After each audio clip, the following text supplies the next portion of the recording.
like for the sake of like background and understanding like how we know each other, it's you know, we knew each other a couple years ago. Yes. From like what is it, like 2017?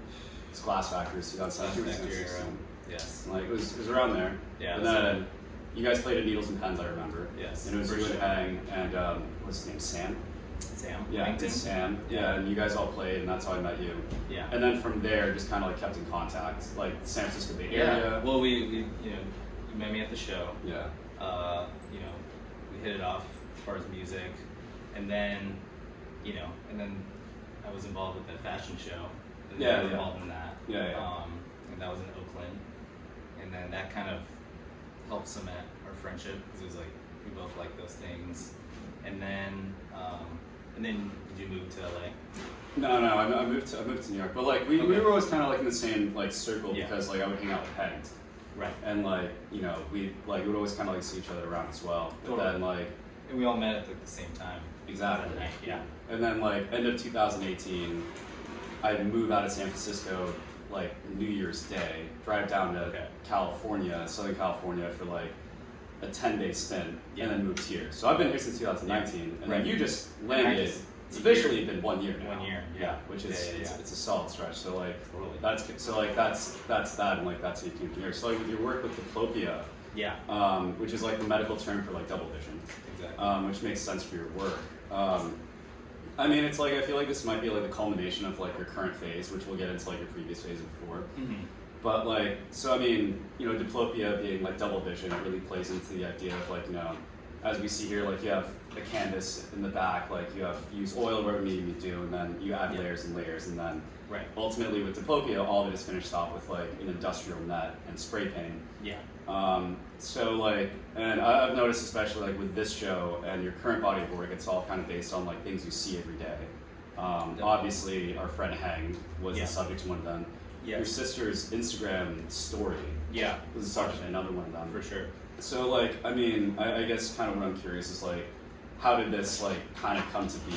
Because you like I saw like the early kind of stuff percolate in like 2020, and then now you've kind of come to this point where it's a succinct body of work, and there's a clear theme throughout all of it. For sure. I mean, it all started, you know, as I was at the tail end of making work in the Bay Area in San Francisco, and you know, it's this show with diplopia is kind of like, it's a continuation of that. It's this kind of thing where I've started in the Bay, California, and then, you know, a lot of that work was it was centered around San Francisco, centered around that environment, those friends. And, you know, with this show, I feel like it's this kind of blend of like realizing that this is my new home, but also having these like lingering memories, these things that are still feel like part of my life. You know, the Bay Area is still kind of holding weight, but at the same time, you know, as I'm making work here, the work is gonna change. It's gonna sort of, New York is gonna seep into it in some way or another. And, you know, I wanted those two things to happen at the same time. You know, I wanted my life that was then and how I started this body of work and how I'm making it now sort of marry in this way that feels kind of like home. Like they're both home. These memories are both home. You know, and as I make work, it's gonna take from New York more than it is the Bay Area, because now this is like how my experiences are, even digitally. You know, and you know, like you said with the one of my sister, that is, you know, a piece that I made based off of something that was online, an experience that I was separate from, but since I'm so close to my sister, it's like we have these secondhand experiences that we feel like we're part of, and they're kind of part of our memory. And like, as you build up those experiences with experiences in real life, whatever that means, you know, those things start to meld, and it's like we're in each other's lives in a way that's, you know, it's kind of in a way that maybe it hasn't in other generations. So I feel like as a painter, that was an important thing to me. It's like I wanted to keep it, you know, it's simple in the fact that I'm trying to make paintings about life and life in the way that we experience it, But the complicated part is, you know, we experience things in such a dramatic way that's so different than other painters, but I think that's what's exciting. And for me, it's like, I can't just make a painting and ignore how we see things, how we multitask, and I think that's where diplopia comes in. It's, you know, it's also about double vision. It's like experiencing something while also being present doing something else, and, you know, and that could be visual and memory at the same time. Well, I mean, that's really interesting because I didn't realize like this was kind of like this show especially, which I mean it makes sense considering the fact that, you know, one of the canvases is your sister, one of them is our friend Hang, two of them are your old apartment in Oakland, then one of them is the Statue of Liberty with the hands over it, and the other one, just funny, the black and white one with like the green on top, the green overlay, which is like, you know, your take on like the faded bodega, that you see in New York, where that picture hasn't changed out for like 10 years, probably 20. It's all faded out, and you kind of took inspiration from that. So it does make sense now in a much more cohesive way. Like this is kind of like your way of trying to blend the two. So in this way, like Sophia, you're kind of like obviously like the mediums that you talked about. Like, you know, you're very close with your sister, and like now you guys are entering a different phase of your relationship where she's living in Oakland. Obviously, with your entire family, it's the same thing. Like your girlfriend is here. You guys have like a great place in Ridgewood, and like it's a new experience, but you still have like a lot of strong connections in the Bay Area. So like it's been a solid year being here in New York. So like, was this show kind of like therapeutic in a way? Like, did you feel like you were kind of like working through things? For sure, yeah, definitely. I mean, I think, you know, it is, you know, I feel very lucky to have been able to work on a show throughout this year and have a show kind of like happening during and ending towards the ending of my year here.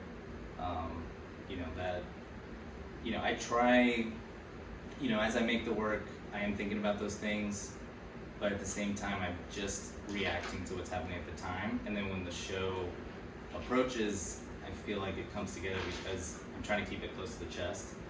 And I think that always works well for me because, you know, then when I step back from it and see the show, I'm like, oh, like, yes, this is about that, you know, and it feels honest, you know, it's kind of like, it's a little bit of a subconscious, and I think like, you know, the subconscious is a very powerful thing as an artist, a musician, a filmmaker. It's like, you want to be critical, you want to think about the work, but there's also a part of you that needs to kind of react and just follow what's happening and not over question things, because that's when you could talk yourself out of something or feel like it doesn't make sense at the moment, but it will at the end. But you have to like kind of trust the process in a way.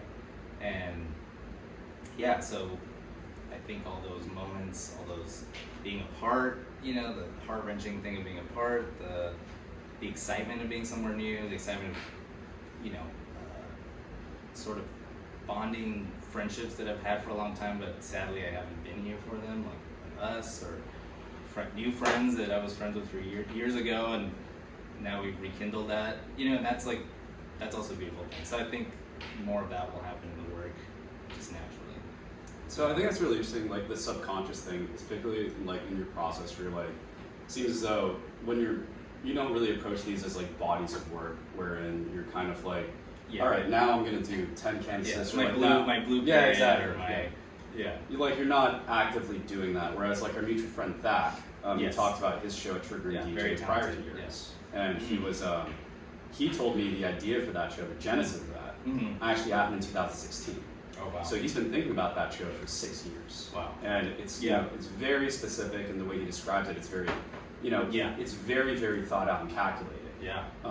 And like I suppose like that's why me and Thak belong, because like we're kind of that. Totally. And for you, it's like it's a contrast where in like for me, I'm always telling you ideas from like, you know, I need to do this and I need blah, blah, blah, this. 5 steps ahead. Yeah, and you're just like shut the fuck up. Like you need to just get in like, the studio. Just like do the shit and see where it goes. So it seems like your work is very much that of like, you know, you just have to get a hands-on approach, and like it seems as though it kind of like it really dovetails well with what else I put in the write-up, which was this is kind of meant to be felt and experienced. Like you don't really explain these things, so I suppose like in that way, like seems as though your process of work is like you are thinking obviously in terms of like For sure. what comes next, but at the same time it's a very exploratory thing, and in this way, like that's your process. Yeah.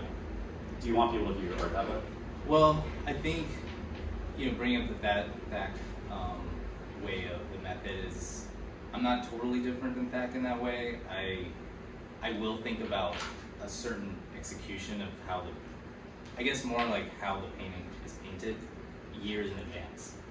What that painting will be, like the subject matter, that's in the moment. So that's kind of the thing that,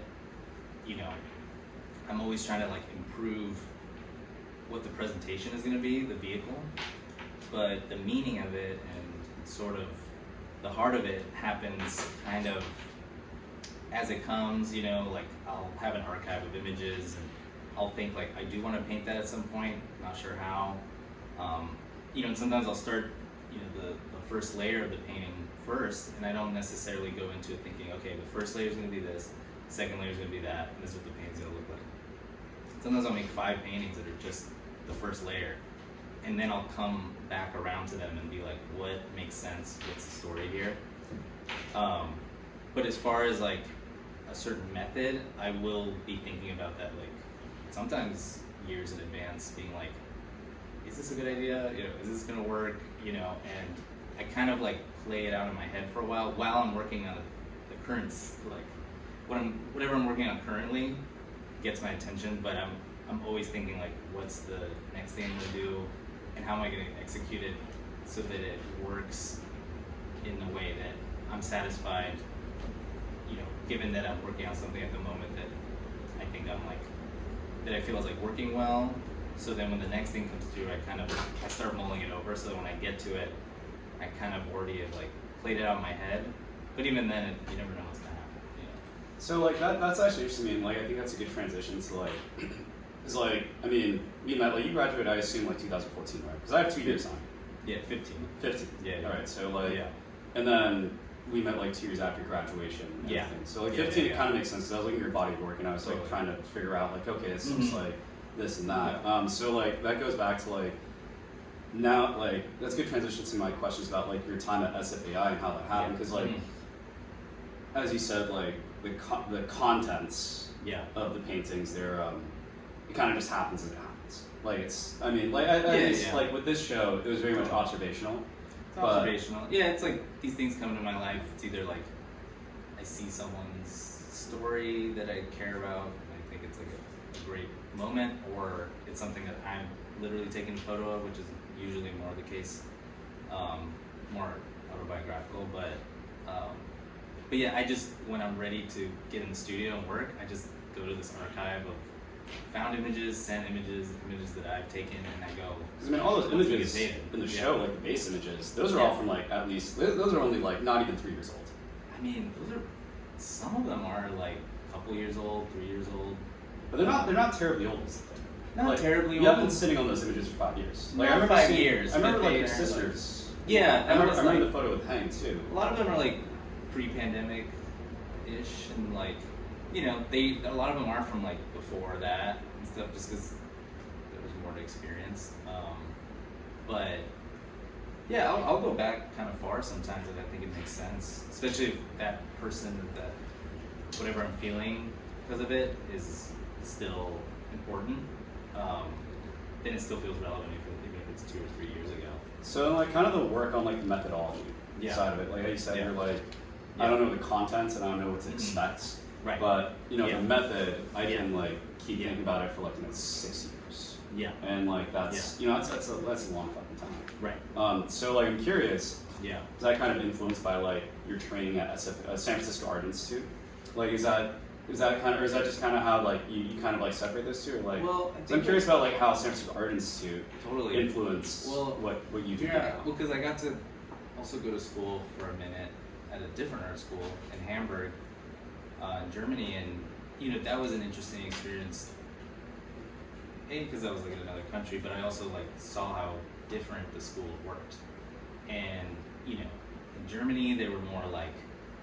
The teachers would come in every couple of weeks, and you would kind of have more time in between to work on stuff, and it was like you kind of have to have more self-discipline.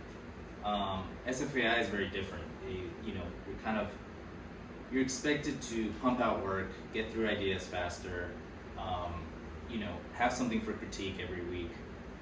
There's no, and it was kind of seen as like, it wasn't, obviously the teachers understand if it's a project that is extraneous, yada yada, but for the most part, they want to see that you're in the studio, working, like pumping shit out, which, can seem a bit, much depending on how fast you are, but for me, I love that because I think, that taught me to not like fiddle around too long and sit with a thing and, let the painting like hang out for months on end and, it's like, just get that shit done, like make it happen, see if it works, and then just keep it going, and I think like, that's one thing that I, as well as the teachers there, I think a thing that really kind of helped me is like, that was something I liked already, was to be productive, and I think that school kind of thrived on that, and they liked to see that in the students. So for me, it only like enhanced that. So when I got out of school, it was just kind of like I just kept that momentum going. And it's like just keep making paintings, like. And at a certain point after school, I was like, I'm not making enough work. Like whatever process I'm doing, whatever paintings I'm making right now, there's way too many decisions that I have to make for the painting to happen, and I have way too mmany ideas that aren't getting done because I'm sitting here in the studio like frustrated because now I have to decide this color. Because I was making such paint, even though they were within a context, I was making each painting so drastically different, and I think that out of that frustration, I think is what led me to the work I'm making now, where it's like there is this sort of like creative playpen where I'm kind of like, you're using these tools, you're doing these 2 layers, but everything else can change. So that gave me like so much freedom to, then I was making work crazy, and making work that I didn't feel was lesser because I was making it faster or was able to make it faster. I almost liked it more because it was fun, and like it was more fun to have it be done in a certain amount of time than to like mull over something, and then if it didn't work, I'd be sitting there with like 2 months and then 2 months or a month that I like feel like I didn't get something that I wanted out of it. So I think being at SFAI and also just all my I'm grateful that I had a lot of friends and colleagues and students that like were also as like they just wanted to be in the studio all the time. They want to make work, so you would feel pressured that like if you weren't in the studio late, you were lazy or it was like like 5 hours of sleep last night. Oh no, I only got 3. Yeah, exactly. Or like I didn't even sleep. Like I just stayed up all night and I just stayed at school and now I'm here at critique. I've been up for 72 hours, guys. Like, what have you guys been doing? Yeah, if it's not an engaging critique, you're taking a nap during class because you stayed up all day last night or all last night, and I thought that was great. It's like it wasn't cool to just like fuck off. It was like cool to just be there all the time, and I think like the people that did that, a lot of them are still painting, and it makes me happy. I mean, our friend Delaney's. I mean, she must super talented. Yeah, she was like, she was part of like a very cool group of girls who were killer painters, who I looked up to, and they were, nice enough to, let me hang out with them and kind of like, feed off of their energy and like the work they were making, and it made me want to work harder, and I'm grateful that I'm still friends with them. But yeah, they were like, Delaney was part of that, and she's still making insanely good work. So, I think those relationships are really valuable in that work ethic. Well, I think it's kind of interesting how you're like, San Francisco Artists gave me like direction and was like, hey, you have to keep doing this. And at some point, like, if you have to keep pumping things out, like, so you have a very obvious process. Like, I mean, it's all over Instagram, and like, right. you can see the totally. process. Yeah. And like, you have it codified, Yeah. And when you come to the studio, you're like, all right, Yeah. Mondays, Tuesdays, whatever. This I lay this out. Right. Wednesdays, Thursdays, or like however you schedule it out. You're like, I'm gonna spend this week doing this. I'm gonna spend this week doing this. And like, it's kind of like a thought that I had about like, you know, everyone's, you know, especially being like Bay Area, tech is always the thing that's looming over us.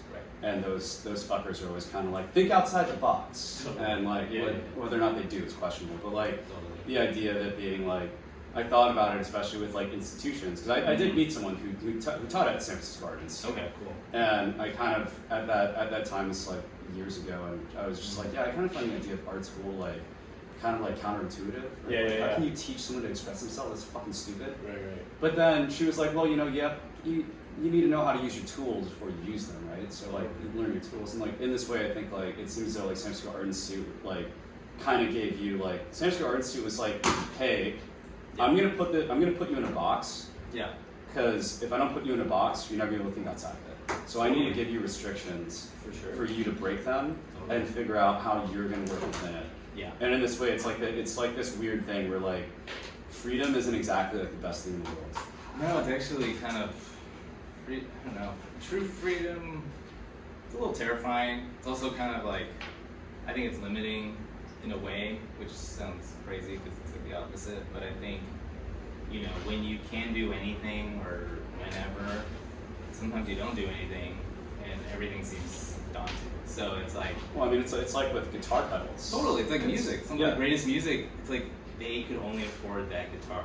Or they Yeah. could only get their hands on that, you know, last year's drum machine, Or not this the year's Sex drum Pistols machine. had to steal Bowie's gear Yeah. late at night. And like they like that's the best they could do. Or Right. even like with Suicide, like they had like Yeah. they had just like that synth and they were like, well, this is all we can Let's afford. just like, Yeah. let's make it, you know, let's make it do everything possible. And let's make it do weird shit it never got to do. And I think that's where true creativity like shines, is like, you know, it's not always like you know, having the Swedish producer in the studio. It's sometimes like being like, this is all I have, but you know, I want to make it.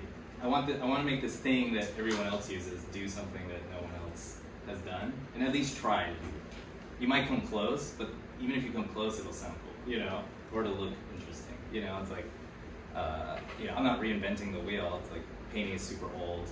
You know, there's a version of what I'm doing out there, I'm sure, but I feel like it's maybe not exactly the way I do it, and I think that's where, you know, that's where it becomes unique. But you know, I have people that I look at that I love their work, and I think like, you know, we steal until we come out, you know, looking like we know what we're doing, you know. I mean that's like fashion, which Right. we obviously have like very strong interests. Like, Yeah. The joke is always like I'm the devil on your shoulder, but I'm like, hey Robert, look at this thing. Right. You should buy this. I mean, you literally are. Yeah, no, literally. And then like the next day you text me like, oh, I bought that. And I was like, shit, dude, all right. Yeah, right, exactly. But like even with like fashion, like people like the thing I always hated, especially hearing from anyone, like, oh, it's not original. You need to see the original. It's like, Right. well, there's no such thing as originality. No. Like people are like, oh, they copied Rick Owens, or they copied Carol Christian Cole, they copied this. Right. At the end of the day, it's like that's how you create codification. Right. Like that's how you create like new codes. Like the idea of Rick Owens' silhouette. Right. Like that is ushered in many designers afterwards doing interesting stuff. Totally. And they're all ripping them off, but it's all Right, about right, how you're going to interpret that. For And sure. it's like, you know, at the end of the day, like with art, like you said, like, look, it's Yeah. a canvas and you have paint and you Mhm. spray paint it, and like Right. you're using other interesting things like the netting and stuff, which we'll Right. get to, and Totally. I'm curious about that. But like For sure. with like say the netting, it's like that's a new thing, but like it's Yeah. still fucking spray paint, like it's nothing crazy. Totally, yeah. I mean, But, I like- go buy the paint at the store. I don't like mix it myself. Yeah, exactly. It's like, You're I'm not- still using a ready-made thing. You're, It's you're like not, a you're guitar. not, It's yeah. a ready-made Yeah, thing. you're not like I want to find that new Pigment. Yeah, I want Right. to find a new shade of blue. Yeah. I mean, Yeah. fuck all that. That's Yeah, that's not more you. that's Fine. more work Yeah. than it's worth. But Totally. like in that way, it's Other- like yeah. it's all about like interpretation. The idea being like a 3-button blazer has been done to death. Right. How are you going to interpret that? Exactly. It's still gonna have 3 buttons. It's still gonna have fucking armholes. But like, how are you going to show it in a different way? And like, I think that's like the beauty of art, where it's like again like Yeah. you have to realize there's a box for you to go outside the box, and it's the question of like how are you going to look at that. Yeah. And like in this way, so I'm curious with like your body of work, like going back. Yeah. just using my phone. Like I was thinking about buying like a nice like fucking moleskin notebook. Like want to get like a little red notebook and like make a joke about it being like Mao's little red book.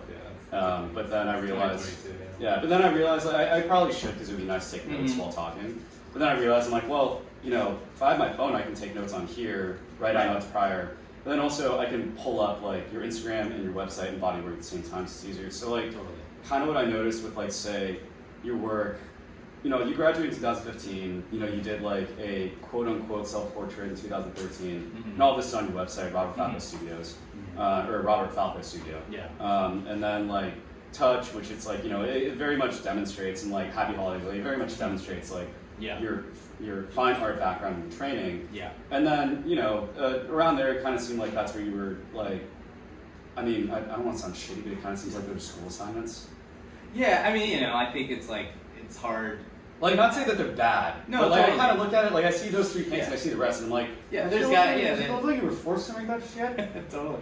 I mean, in a way you are, you know, it's like, you know, you're hitting certain markers, you're learning, you know, and it's like, you're proud of that in the moment, you know, and I'm proud of it now, but I look at it as, you know, there's a lot of learning there. There's a lot of like, you know, oh, I gotta do the portrait, I gotta do this, you know, and... Do you think you'll look on your current body of work in like 5 years and kind of see it that way, where you're like, oh, it was a thing I did and I was still learning? No, this is, I mean, yes, to a degree, like, I think as a someone who creates anything, you're always gonna be like, trying to outdo yourself or improve on what you did. But I think this is like the first body of work that at least, I think, even if I looked at it like 10, 20 years from now, I'll still think like, oh, I'm glad I did that, you know, and I'll probably even look at it and be like, how do I do that now?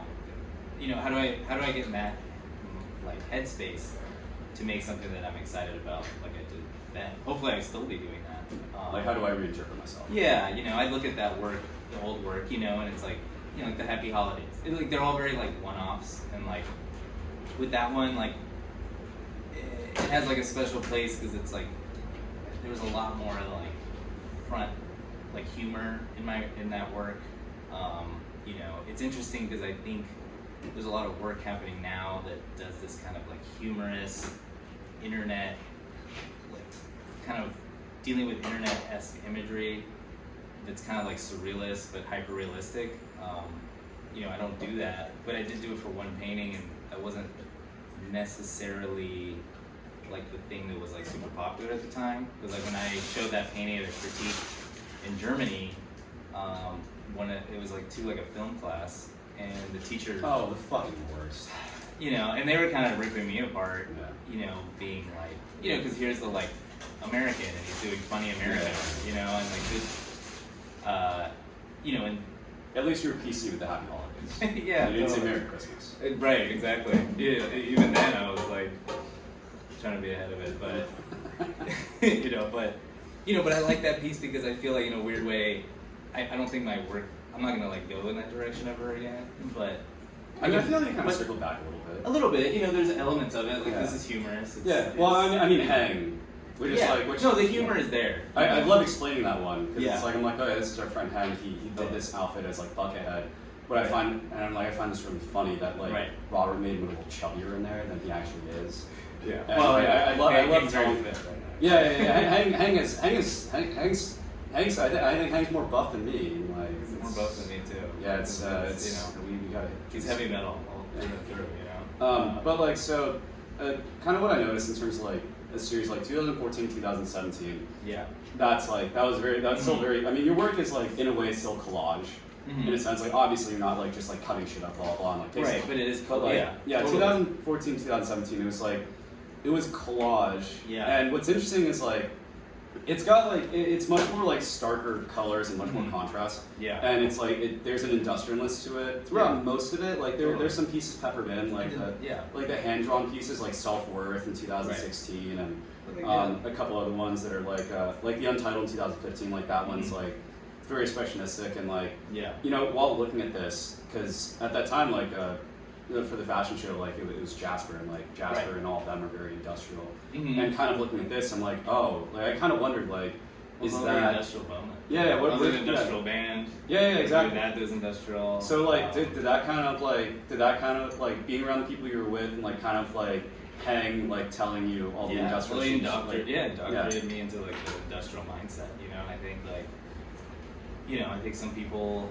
go through life indoctrinated through like punk mentality, some, you know, through like I don't know, like psychedelic, you know. But for me, you know, I think industrial music was really kind of like always in the background. It was always, you know, I think industrial music is like collage, basically. You know, it is like, here's this thing that's not an instrument.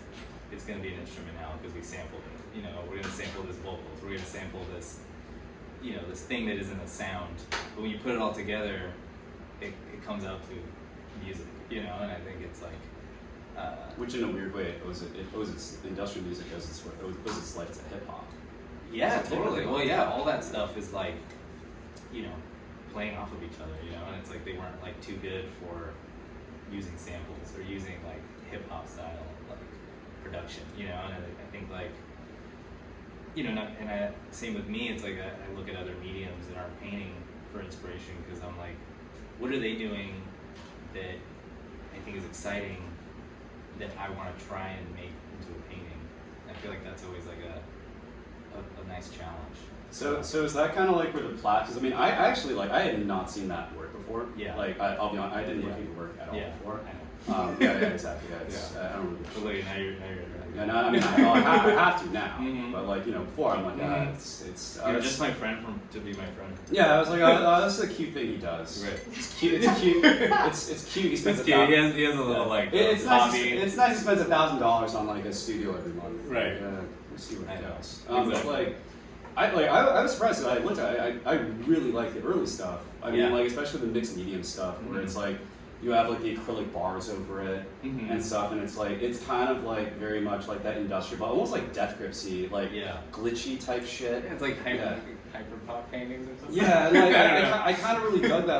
Like personally, I like kind of the glitchiness of it. Like the contrast, and like that was really sick. And like I mean, compared to what you do now, like I mean, shit. Like I think maybe you need to revisit this. But like, so I mean, like the mixed medium. So is that kind of like the mixed medium? Was that kind of like coming out of like you saying like, you know, industrial music was like, oh, we're gonna take this thing, we're gonna take like this sound that's not a sound. That's not music. We're gonna make music. Did you kind of take that approach of like, you know what? Like, I have this canvas. I'm gonna do this thing on it. Well, but what if I did something over the canvas? Well, it was almost like it was more let me get rid of the canvas because that's the foundation. You know, it's kind of like someone saying like, okay, guitar is the foundation of rock music, and then being like, let's just take the guitar out, but have it still be rock music. It's kind of like, to me, or like the drums are the thing that, you know, and then you're like, let's just fuck the drums. Let's just like either use a drum machine or use something that sounds like a drum but isn't a drum. Let's take that out. So for me, it was like, let me just take canvas out, and then let me just use a material that, you know, has been used in art, but maybe hasn't been like, I don't know. I almost was like ready to take a quest with a material, like, you know, what I did with vinyl, and I was like, how long and how much can this vinyl, like, if I treated it with the same respect and didn't treat it as like a novelty, instead of being like, oh look, it's vinyl, it's shiny, I can do something really simple to it, stretch it over stretcher bars, and people will probably think it's cool or interesting just because of the material. And I think that's where a lot of materials or things sort of,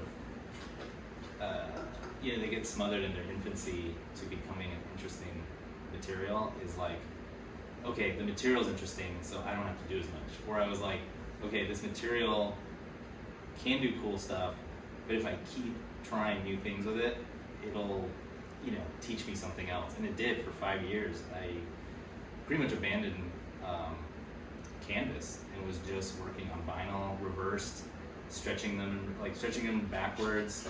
So I was also interested in having no surface, because I was thinking about the tactile quality of how we experience. You're not. It's there's paint. It's painted, but it's, when you look at it, it gets so flattened out. It almost feels like you're looking at like a screen or something.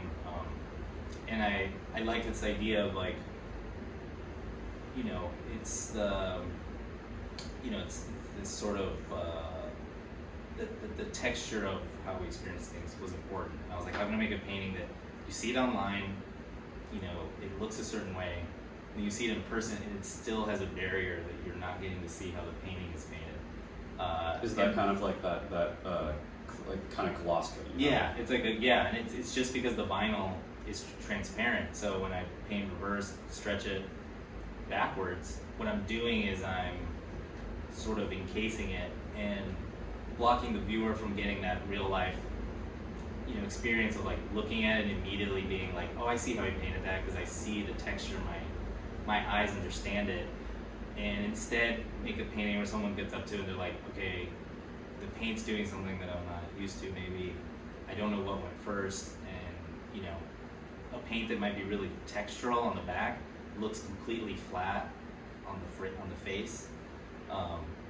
So that was kind of something that I started when I went to study abroad, and that sort of propelled me to just like abandon like a traditional thing, but still kind of approach it in a traditional painting way, where I was like doing layers and doing composition and trying to make like a painting that felt meaty, and then coming out of it and being like, okay, I'm ready to go back to canvas, but instead approaching it with what I had trained myself out of, which was like more traditional thinking, like the painting should look this way, and just kind of, I don't know, letting that be like a cyclical thing where it's like, okay, I learned something to a certain degree and I feel excited that I know how to paint that way, now let me like abandon that completely, because I want to come back to it and do something different. Well, it's like the idea of like challenging yourself by tying one hand behind your back. Kinda, yeah. It's like, or I mean, like going from like a medium of like say a canvas and like painting and going like, all right, I'm gonna completely disabuse myself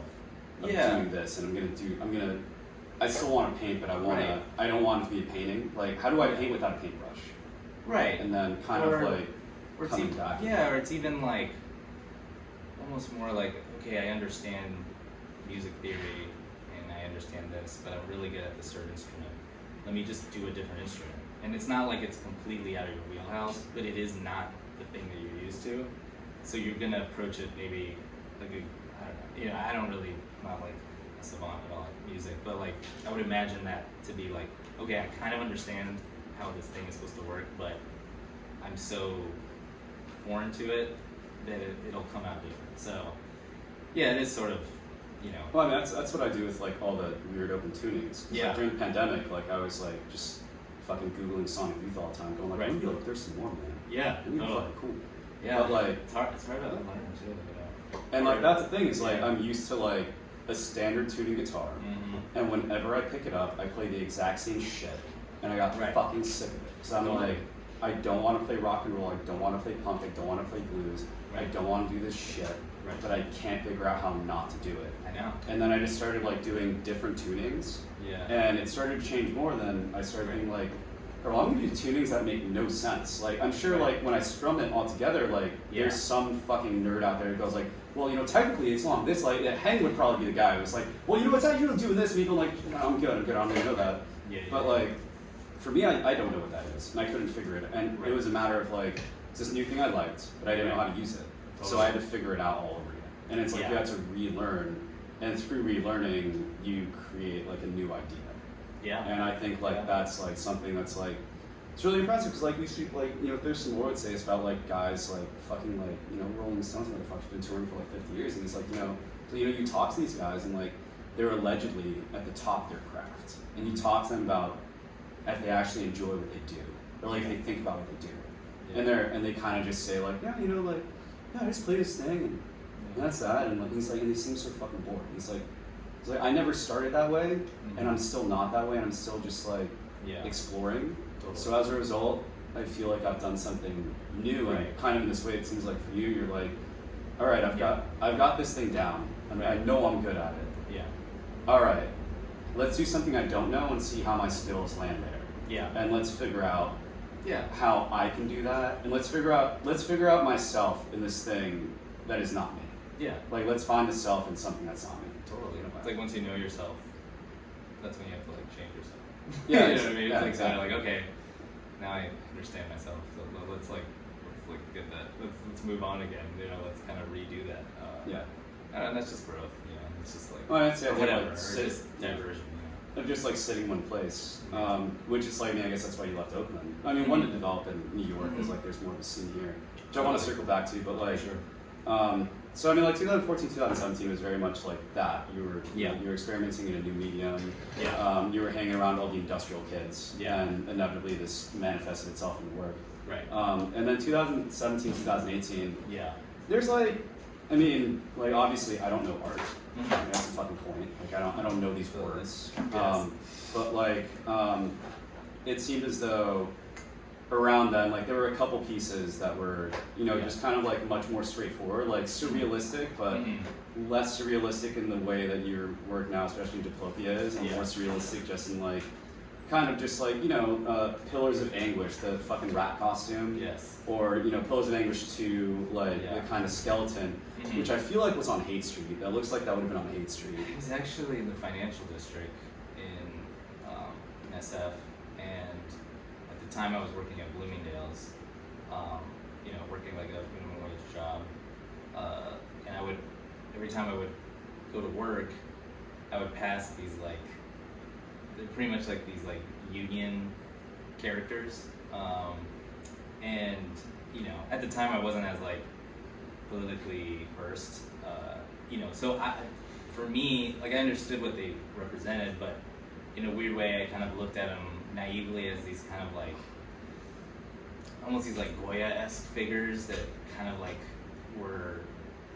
they were like gestures of like pain and anguish, and like they loom over you, and they kind of remind you that, you know, you're going to your shitty job, and you're also getting like stepped on your neck, and you know, it's like, you know, it's like I'm out of school, but you know, I'm not doing like my dream job. You know, I'm working at Bloomingdale's. You know, I'm selling like bullshit clothes, and in a weird way, I kind of like looked at those characters as like they were funny to me, but they were also representative of like where I was at the time. You know, and like not that I was like angry, but I was just kind of like, well, you know, I came out of this like kind of like great environment where you know, people are like looking at your work, you're discussing your work, you get to like live in this kind of like somewhat of an art utopia in a way, and then you kind of leave that and you're like, okay, I'm in the real world, I'm still in the area, but now no one like looks at my work. I work at this department store, and I get to see these like funny little puppets all the time, you know, and so, you know, those were definitely like a moment in my, you know, my life where I was like, you know, they kind of are part of a bigger series I did where it was about like working at this place, living in the Bay Area at that time, and like, you know, so that's kind of like how, you know, how those came about. So is that kind of like the genesis of like how Diplopia is right now and like your current project? Yeah, I mean, I think the DNA of it is like there, you know, it's like. So I mean, it sounds like that's when you really started observing Yeah. past, like, say, just like, you Yeah. know, the world that Yeah. you were in at SFI, which I mean, like, for context, like, I mean, Right.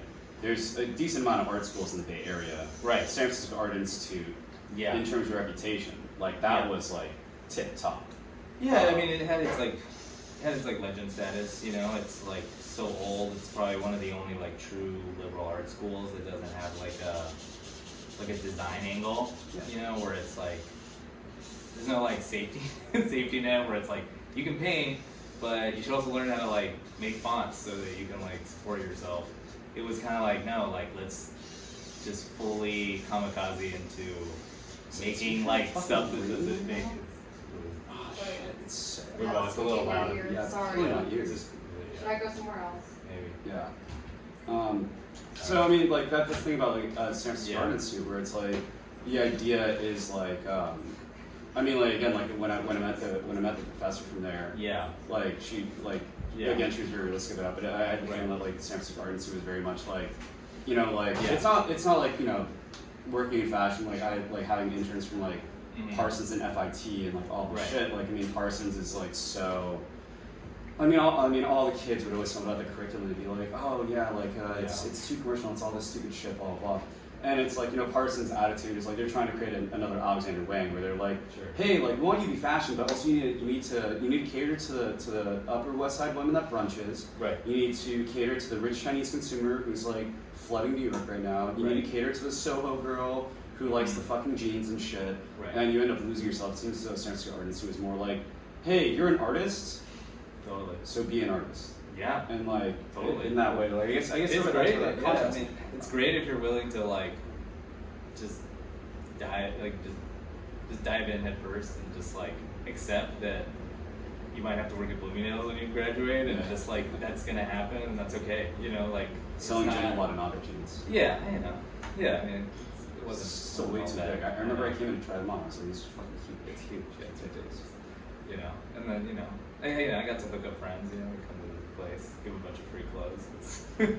It's So like you worked at Bloomingdale's at that time, and like eventually like you ended up moving to like doing art handling. You moved to New York, and now like you have a cushy like work from home job that's like really it's super nice. It allows you to like you can work in your studio, making paintings, make your own hours, and it's allowed you like such great flexibility. It does. So I mean, in this way, it seems though your work kind of tracks with Yeah. like your employment. And, like again, it goes back to like Yeah, I it seems guess- like you're very observational. Well, I guess like for me it was like, I was happy being a framer because I was like, the work environment was great.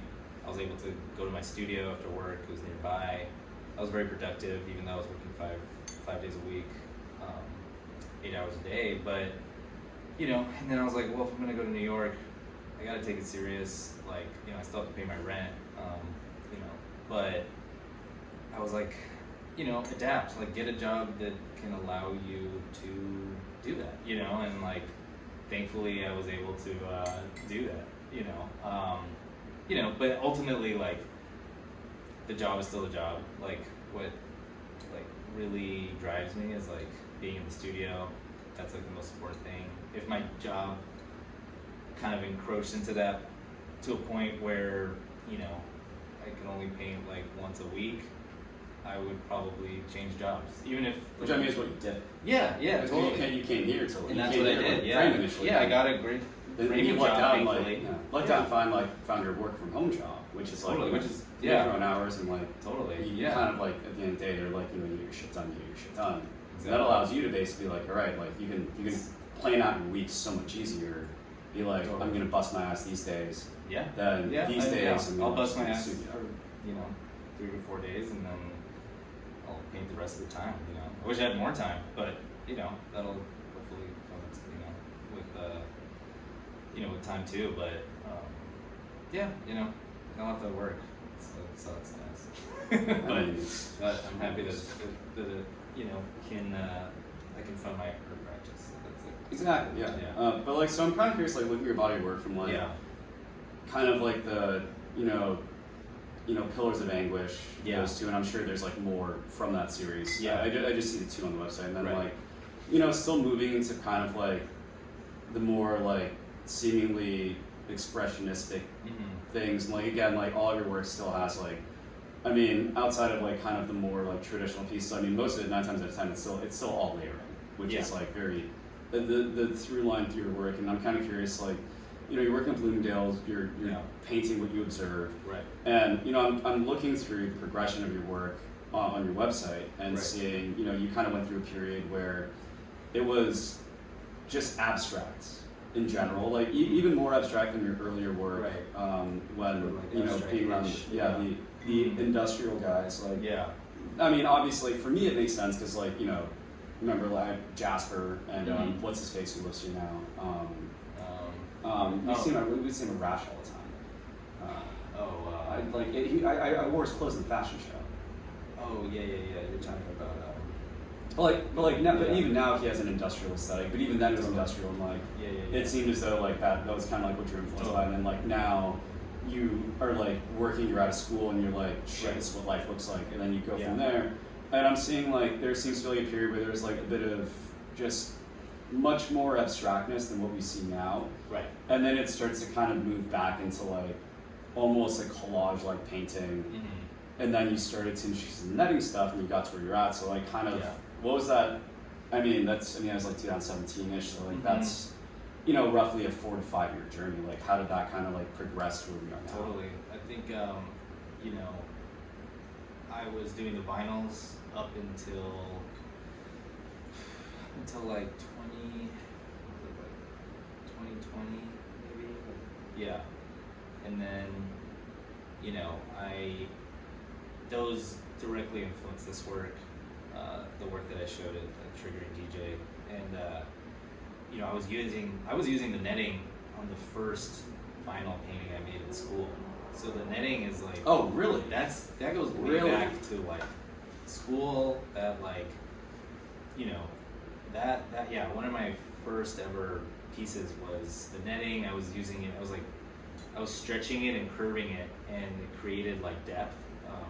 It almost looked like 3-dimensional paint strokes in a weird way. And like I would also remove them, but then I would fill it in with paint because I was using the vinyl. And it almost like fossilized this thing that was no longer there.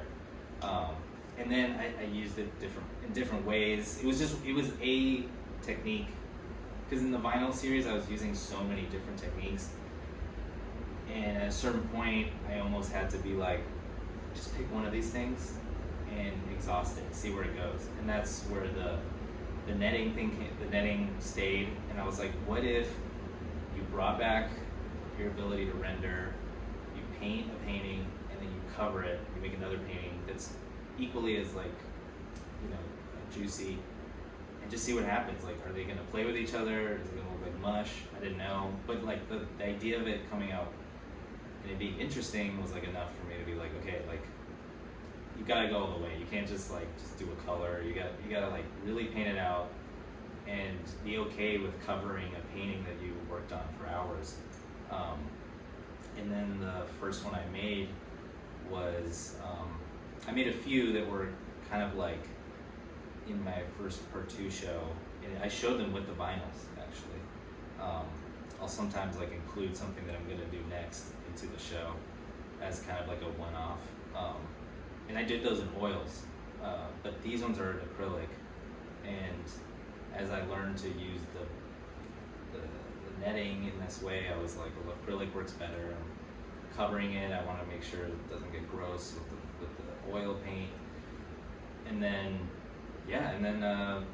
just from there, I kept kind of progressing it, trying to tighten it up or make sure the paintings were working well. But honestly, the first big one I did, it like worked out really nice, and I was like, fuck, this is like a thing. Like, now I'll make another one, try to make one that works this as well. And then, as I went, I'm still kind of like figuring things out, but I have more of an idea of like how they're gonna turn out. So now I'm getting comfortable with this particular way of doing it.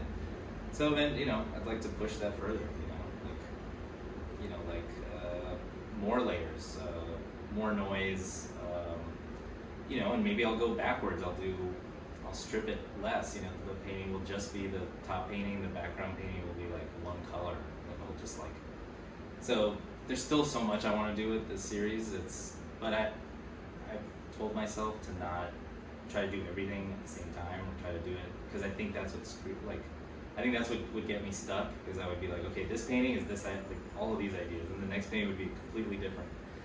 And I was like, just like stick with something, but exhaust it, play with it in every way it can, and then move on, but gradually. And I think that method has worked better for me. I can produce more work that I'm happy with through that method. So.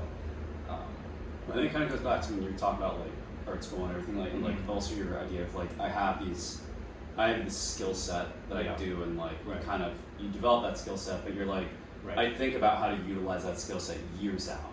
Right. But the final execution and the contents, right. Like for instance, like this canvas here that you're working on, like this is a new thing that you think about this maybe for like a year, maybe you can think about this for like 2 weeks, but like this kind of came about, and you're like looking at it and you're developing it, then you have the idea where like, oh, that thing I've been thinking about for 6 years. Right. Now I can start using that idea, because this feels like it. Totally. And I think it's a matter of like, I think that's the hardest thing with like anybody who has any interest, whether you consider yourself an artist, musician, whatever, anybody who has an interest in anything creative, like it's kind of like, it's really easy to just drown yourself in like every different idea you can get. Totally. It's like, you know, it's kind of like you have bottles of water in front of you, and you have access to all this, and you just keep picking them up, Yeah. and you're not actually focusing on any one of them. You know, or like going to like say like a nice buffet and there's like really well thought out food, and you just want to get one of everything, Right. and then you just and everything kind of turns to a blur. Whereas like if you were to course it out like a French meal, you have time to really like ruminate and think on it. Totally. And in this way, like when you stop yourself from like trying to add too much of your skill, too many things at once, it forces you to really think, one, intentionally, what do I want out of this and how do I use the skill set? Totally. And two, you really develop it, which is again kind of like where diplopia is. Like it's a developed cohesive concepts. Like it's your idea of melding your experience of being here and also what you observe in your life and kind of overlaying those things. Right. But it doesn't ever really get lost in that. Yeah. Like, I mean, like, right. It was getting lost, I think, even though I like aspects of my old work, I think there's a lot being lost because I was so in the weeds with like so many different techniques, and it was like there's too many sounds happening. So it's like you don't always understand like what the painting is trying to tell you, or you don't get that because it's like you're just hung up on like how it's done too much. Whereas like I wanted to find a balance where it's like I wanted a painting that was like interesting to look at. People didn't really like maybe get it right away, and they can sit with it. But then once that is done, there's still something there, and there's something like that feels relatable or feels like a story. And I didn't want it to all be like flashy technique, you know, like, oh, look what I did. And it's like, there's something, because I have, and I think it works better because I have this like, it's like the technique walks hand in hand with the storytelling. It's like the technique is necessary to tell the story instead of being like, oh, here's this cool technique I have, let me just throw a story in there. But it's really about the technique, or I'm trying to be like, they need to work together. If not, it becomes like this flashy toy or thing, but it doesn't have the stuff. It doesn't feel like it has the substance. Even though the work I did before was, I'm not gonna say it was that, but I guess what I'm saying, even with that work, is like I'm trying to make sure those things are happening at the same time.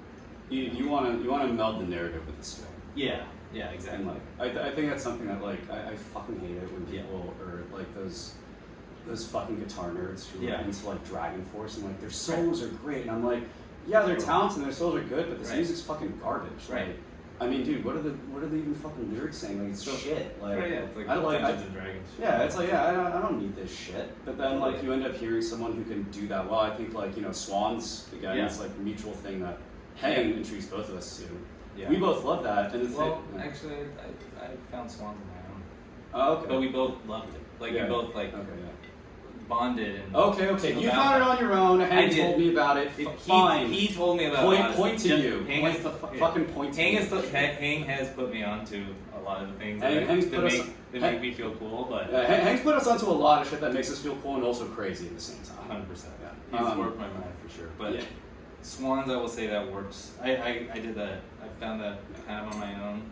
I don't know, how, but in this way, I think Swans is a really good example of like that idea of like you can take the skill. I mean, Michael Giroux said it in Glenn Bronco, like the repetitiveness, and they took it in a different way than Sonic Youth did. And even then, like some of Swan stuff, once you kind of figure out what they're doing, it's pretty damn simple. Yeah, what I think is beautiful about the way they make, the way he makes his art is like, you could start Swans from beginning to like now, and you're going to get this amazing thing where you understand why the next album sounds the way it sounds, and you keep going, but always it sounds like Swans, and always it has this DNA of like this almost like heavy trance like quality to it, but yet each album is so good in a way that feels like it stands on its own, and it's not like, oh yeah, here's more Swan stuff. It's like, this one, and I think what I'm trying to say is like, I look at stuff like that, I look at how someone I look at the arc of someone's work, and I think, am I making work that feels like it can evolve in the way that like a Swan's records evolve over time. So is Diplopia the seer?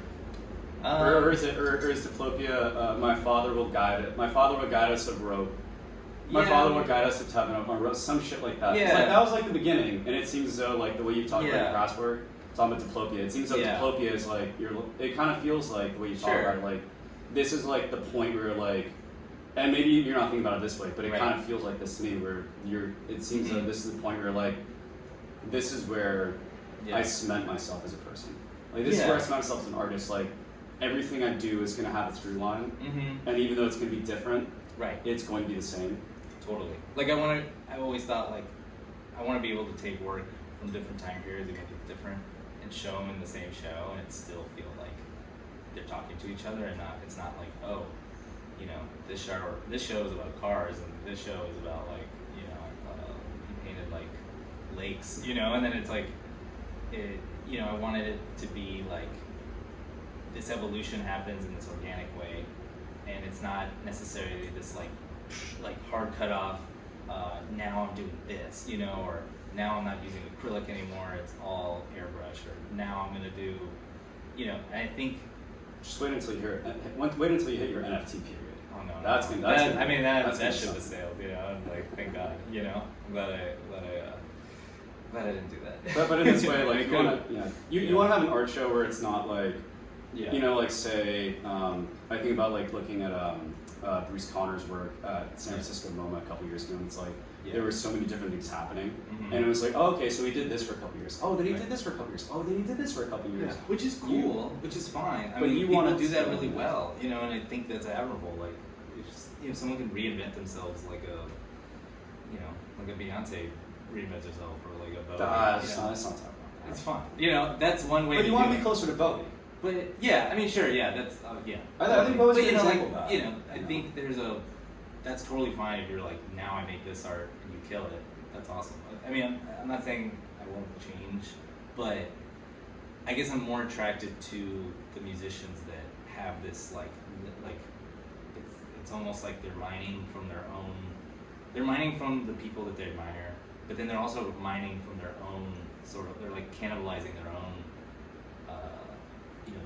the work they've made in the past, and they're kind of like eating it and like kind of regurgitating it out in such a different way, but it still has the DNA, and I think that is it's just more interesting. So that I think when I started like making this work, you know, it was nice that it had a piece of DNA from the last work I made, and I think whatever I make next will have something from this, and like, you know, A real That's kind of just like what I want. narrative progression. yeah, Like and something where it's like you can easily look at it and you won't look at your work and go like, oh, okay, so here he was kind of doing this and he thought Mhm. this. Here he really got into this. Right. He was dropping heavy acid at this time. Mhm. And that's why this shit looks like that. Mhm. More than anything, you kind of want to look at it and go like, so this is where the Yeah. like what you see today in the end point.